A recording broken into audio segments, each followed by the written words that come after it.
The case of Joslin Smith has captured the attention of an entire nation, gripping South Africans with its deeply tragic and unsettling nature. What began as a desperate search for a missing little girl has turned into something far more heartbreaking and complex. The public, the media, and the justice system have all followed the case closely, with emotions ranging from anger and frustration to grief and confusion. But what recently reignited public outrage wasn't just the continued mystery surrounding Joslin's whereabouts, it was the shocking behavior displayed by her own mother, Kelly Smith, in court. As sentencing approaches, many South Africans are left questioning how a mother could not only be involved in such a devastating case but show little to no remorse during the legal proceedings. Kelly's smirking and dismissive attitude in court stunned those who expected at least some sign of regret, especially considering the gravity of her crimes.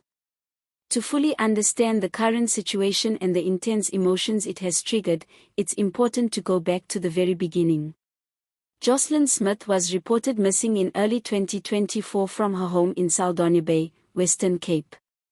At first, it seemed like a typical missing child case, one that would involve community searches, police investigations, and hopeful appeals to the public.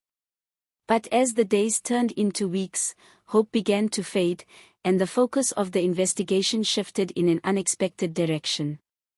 Instead of looking for an unknown abductor, law enforcement began to suspect that those closest to Joslin might have had something to do with her disappearance. Eventually, suspicions turned toward Kelly Smith, the child's own mother. Rumors and tips began to paint a disturbing picture, one where drugs, money, and betrayal played a central role.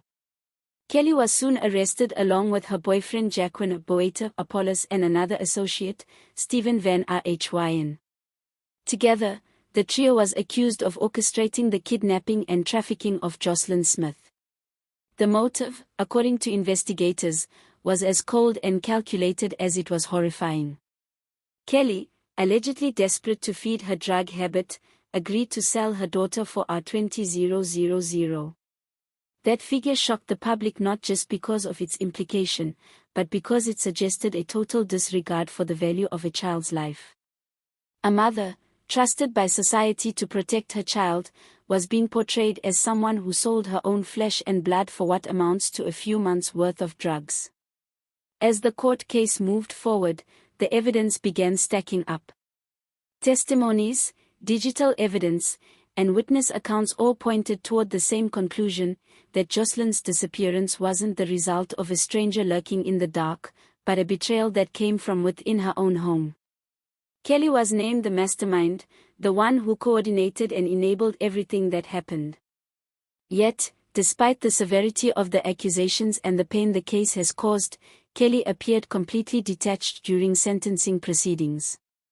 Courtroom footage revealed her smirking, laughing with her co-accused, and even rolling her eyes in response to questions. These actions weren't just disrespectful, they cut deep into the hearts of a public still mourning the loss of a little girl who remains missing to this day. The outrage on social media was immediate and fierce. People from across the country expressed disbelief that a mother facing such serious charges could act so flippantly in court. Many described her behavior as heartless, cruel, and proof of her guilt. Legal experts weighed in, with some pointing out that Kelly's attitude could influence the judge's decision when it comes time to hand down the sentence. One well-known criminal defense attorney, William Booth, stated that the absence of any remorse or cooperation from Kelly Smith could very well lead to the harshest possible sentence. Judge Nathan Erasmus, who is overseeing the case, is expected to consider several aggravating factors, including the continued mystery of Joslin's location and Kelly's apparent lack of concern. This situation has also reignited a national conversation about child protection, addiction, and the failure of community systems to intervene before such tragedies occur.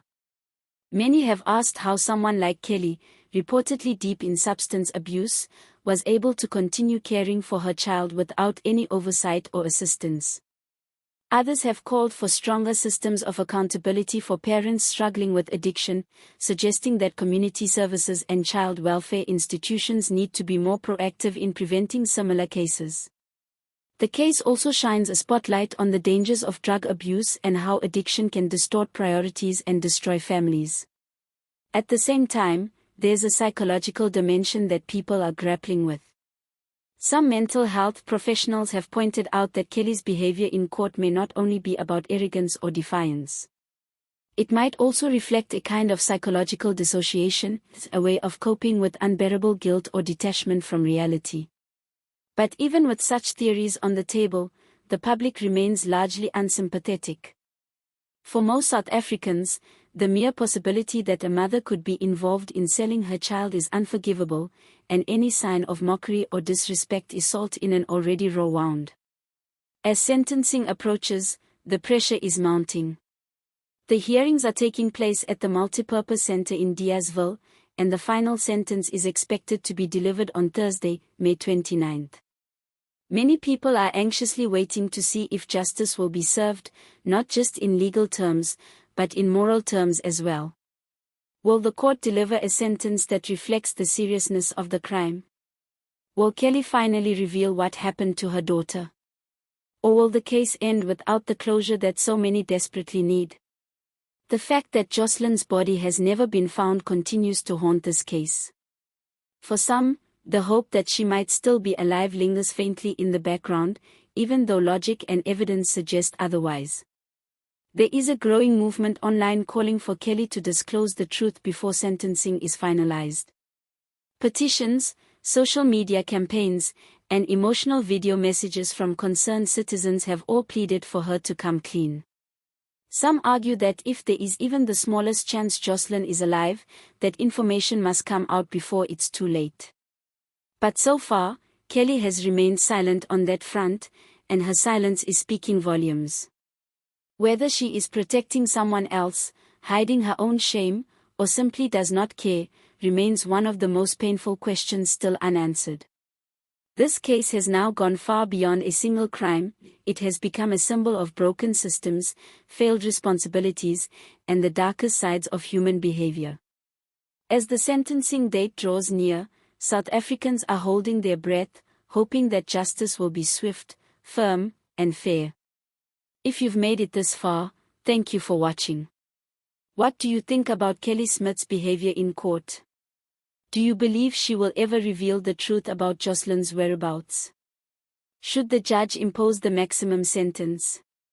We want to hear your thoughts.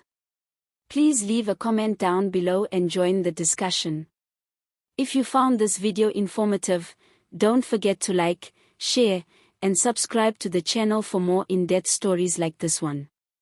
Your support means everything to us. Stay informed, stay engaged, and we'll see you in the next video.